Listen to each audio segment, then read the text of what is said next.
Welcome to Somnium Stories, where we serenade you to sleep on your bed or couch, or for those of you by campfire or driving along the highway on a long journey. We tantalize the mind with real life or fictional stories, and we invite you to listen to the end and comment below if you think the story is real or fictional. In the next video, we will reveal whether the story on the previous episode was real or fictional, as well as the identities of the major protagonists in the story. Now sit back and enjoy the serenade. This man's very name sends shivers down the spine of those who dare to speak it.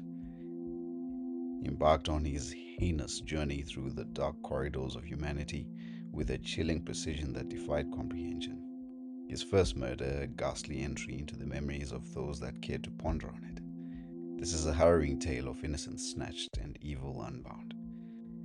It was a stifling summer night in the heart of Miami, the sultry air thick with the scent of decay and desperation. The streets were deserted, save for the occasional flicker of dim streetlights, casting eerie shadows upon the cracked pavement. Amidst this nocturnal desolation, a young woman wandered, her steps faltering with every cautious movement. She was a vision of vulnerability, her delicate frame cloaked in the fragile veil of youth. Emily was a vision of innocence, her delicate features framed by cascades of chestnut hair, and that tumbled in loose waves around her shoulders. Her eyes, a shade of deep azure reminiscent of a summer sky, held a spark of youthful optimism that belied the darkness lurking on the periphery of her world. Raised in a modest neighborhood on the outskirts of Miami, Emily was the embodiment of small town charm. A warm smile, a beacon of light, in a world shrouded in shadows. She possessed a gentle spirit and a kind heart, her compassion extending to all who crossed her path in search of solace and understanding. Despite the hardships she faced, growing up in a community plagued by poverty and violence, Emily refused to succumb to the despair that threatened to consume those around her. Instead, she embraced life with a fierce determination, her dreams reaching skyward like fragile tendrils seeking the warmth of the sun.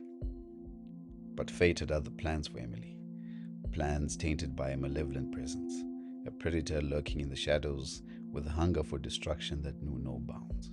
On that fateful summer night, as Emily wandered the deserted streets of Miami with a sense of trepidation gnawing at her heart, a predator lurking in the shadows fixated on his unsuspecting prey with a gaze devoid of remorse or mercy. His eyes, cold and calculating, gleamed with a sinister hunger as he closed in on the unsuspecting victim. With the stealth of a ghost, he emerged from the darkness, his presence cloaked in a veil of malevolence.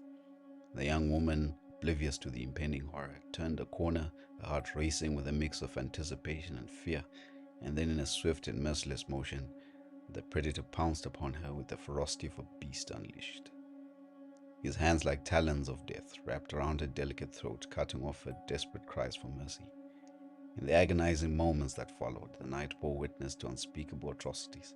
As the beast extinguished the flicker of life within his victim's eyes, the silence that followed was deafening, broken only by the haunting echo of the young woman's final gasps for air.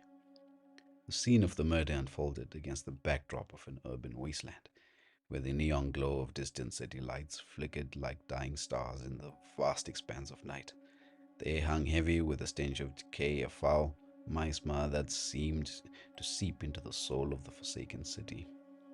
A moon, a silent witness to the unfolding tragedy, cast its pale gaze upon the macabre tableau, its silvery light yet lending an otherworldly quality to the grim scene. Shadows danced upon the cracked pavement like specters of the night, their twisted forms a grotesque mockery of the innocence they had come to devour. And then, in an act of barbarity, Little silenced their desperate cries and savage twist of her hands, the sickening sound of snapping bone echoing like a macabre requiem of the stillness of the night. The young woman's body slumped limply on the ground, her lifeless eyes staring blankly into the abyss, as if searching for answers that would never come. As dawn broke upon the horizon, casting its golden rays upon the scene of unspeakable horror, Little vanished into the labyrinth depths of the city, leaving behind nothing but the echoing whispers of the innocent soul he had claimed as his first victim. And with the fateful act, the world plunged deeper into the abyss of darkness, At dawn broke upon the blood-stained streets of Miami. He vanished into the abyss, leaving behind nothing but the chilling memory of his inaugural act of depravity. And thus, with the first drop of innocent blood spilled, the world bore witness to the birth of a monster. Emily would be the first of 93. The end. If you think you have an idea of the story is real or fictional, comment down below and like and subscribe so we can find out the answer on our next episode of Somnium Stories.